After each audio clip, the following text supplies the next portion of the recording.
ইলমে শরীয়তের ইলম যেটাকে বলা হয় জবানি ইলম, ইলমে ফিকহ, ইলমে শরীয়ত। আরেকটা ইলম হলো কলবি ইলম, যেটাকে ইলমে তাসাউফের ইলম, তরিকতের ইলম বলা হয়। হাসান বসরি সুন্দর করে ব্যাখ্যা দিয়েছেন, তালাবুল ইলমি ফরিদাতুন আলা কুল্লি মুসলিম। এই হাদিসের ব্যাখ্যায় হাসান বসরি রাহমাতুল্লাহ আলাইহি সুন্দর করে কিতাবের মধ্যে ব্যাখ্যা করেছেন। তিনি বলতেছেন আল ইলমু ইলমানি, ইলম দুই প্রকারের। ফা ইলমুন ফি কলবি, একটা হলো কলবি ইলম, ইলমে তাসাউফ যাকে বলা হয়, ইলমে তরিকত যাকে বলা হয়। ওই কলবি ইলমটা কি দরকার? ফাযাকাল ইলমুন নাফিউ, যে ইলমটা অত্যন্ত উপকারী ইলম, অত্যন্ত দরকারি ইলম। আরেকটা ইলম হলো ইলমু আলাল লিসান, আরেকটা হলো জবানি ইলম। যে জবানি ইলমটাকে ইলমে ফিকহ বলা হয়, ইলমে শরীয়ত বলা হয়। এই ইলমটা সম্পর্কে হাসান বসরি বলতেছেন ফাযালিকা হুজ্জাতুল্লাহ আযজা ওয়া জাল্লা আলা ইবনি আদম। এই জবানি ইলমটা, ফিকহ ইলমটা, শরীয়তের ইলমটা আল্লাহ তাআলার পক্ষ থেকে বান্দার জন্য দলিল স্বরূপ। তাহলে আমাদেরকে দুই প্রকার ইলম অর্জন করতে হবে, একটা ইলমে শরীয়ত, একটা ইলমে তরিকত, একটা ইলমে ফিকহ, আরেকটা ইলমে তাসাউফ। এই দুই প্রকারের ইলম অর্জন করা প্রত্যেকটা মুসলমান নর-নারীর উপর ফরজ। মালিকি মাযহাবের ইমাম মালিক রাহমাতুল্লাহ আলাইহি তার যুগের সমস্ত উলামায়ে কেরামদেরকে একত্র করে ঐক্যমত পোষণ করে সুন্দর করে ফতোয়া দিয়েছেন। ইমাম মালিক রাহমাতুল্লাহ আলাইহি বলেন, মান তাফাক্কাহা ওয়া লাম ইয়াতাসাওয়াফা, যে ব্যক্তি ইলমে শরীয়তের জ্ঞান অর্জন করলো, ইলমে তরিকতের ইলম অর্জন করলো না, সে ফাসিক। ইমাম মালিক রাহমাতুল্লাহ আলাইহি সহ তৎকালীন যুগের সমস্ত আলেম ওলামারা, হক্কানি রব্বানি বুজুর্গানে দ্বীনেরা, ইমাম মুজতাহিদগণ একসাথে ইমাম মালিকের সাথে ফতোয়াটা দিয়েছেন যে মান তাফাক্কাহা ওয়া লাম ইয়াতাসাওয়াফা, যে ব্যক্তি ইলমে শরীয়তের জ্ঞান অর্জন করলো, ইলমে তরিকতের, ইলমে তাসাউফের জ্ঞান অর্জন করলো না, সে ফাসিক ব্যক্তি, পথভ্রষ্ট। ওয়া মান তাসাওয়াফা ওয়া লাম ইয়াতাফাক্কাহা, আর যে ব্যক্তি ইলমে তরিকতের ইলম অর্জন করলো, ইলমে তাসাউফের ইলম অর্জন করলো, ওয়া লাম ইয়াতাফাক্কাহা, ইলমে শরীয়তের জ্ঞান অর্জন করলো না, ইমাম মালিক বলতেছেন ফাকাত তাজান্দাকা, সে ব্যক্তিটা কাফেরের নিকটবর্তী, জিদ্দি। অর্থাৎ যে তরিকতের ইলম অর্জন করার জন্য পীর সাহেবের কাছে মুরিদ হইল,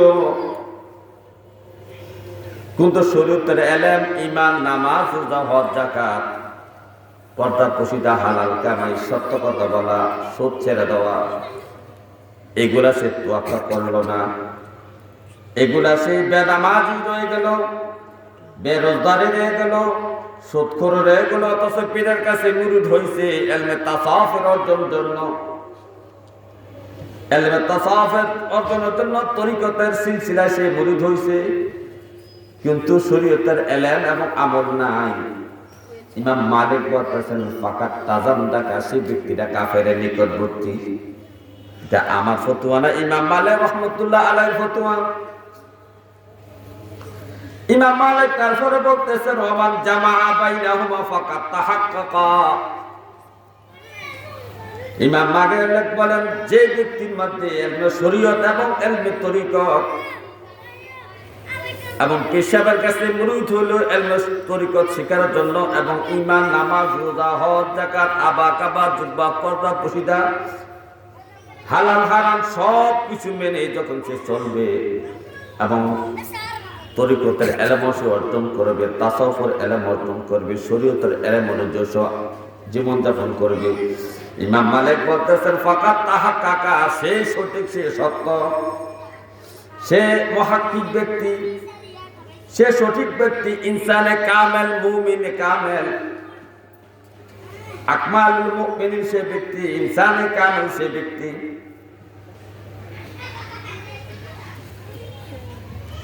তাহলে আমাদেরকে ইলম শরীয়ত এবং ইলম তরিকত দুই প্রকার ইলম অর্জন করতে হবে।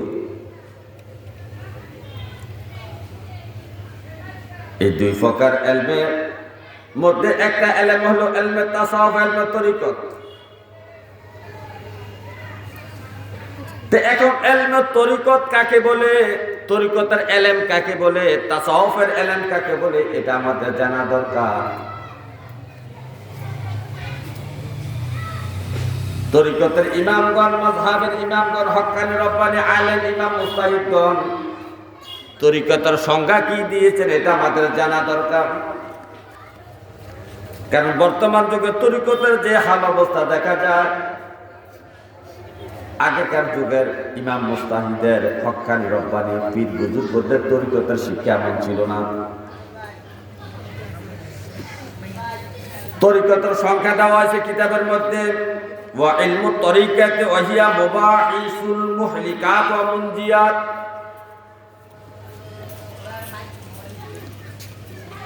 ইমাম মুস্তাহিদগণ, মাযহাবের ইমাম মুস্তাহিদগণ এবং তরিকতের ইমামগণ, বুজুর্গানে দ্বীন তরিকতের সংজ্ঞা দিয়েছেন সুন্দর করে। কিতাবে বলা হয়েছে ওয়া ইলমু তরিকা, ইলমে তরিকা হলো ইলমে তাসাউফ হলো কি শোনো, ওয়া হিয়া মুবাহিসুল মুহলিকাত ওয়া মুনজিয়াত, অর্থাৎ আত্মার ধ্বংস সাধনকারী যে বদখাসলতগুলো আমাদের মধ্যে আছে, আমাদের কলব আত্মার ধ্বংস সাধনকারী যে বদখাসলতগুলো আছে, খারাপ চরিত্রগুলো আছে, খারাপ দিকগুলো আছে,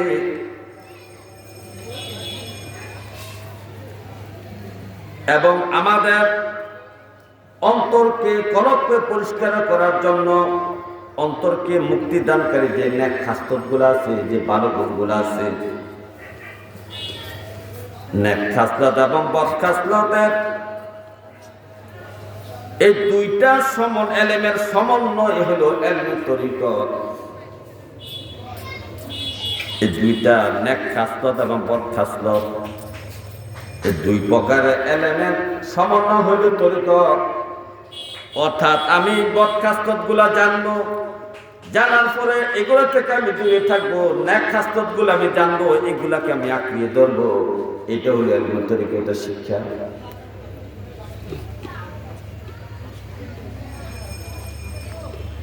ইলমে তরিকতের শিক্ষা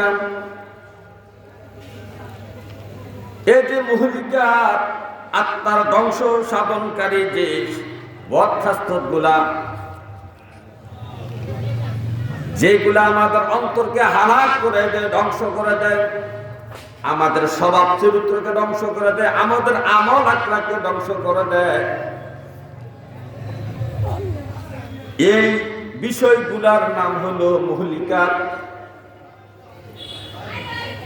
যেমন মুহলিকাতে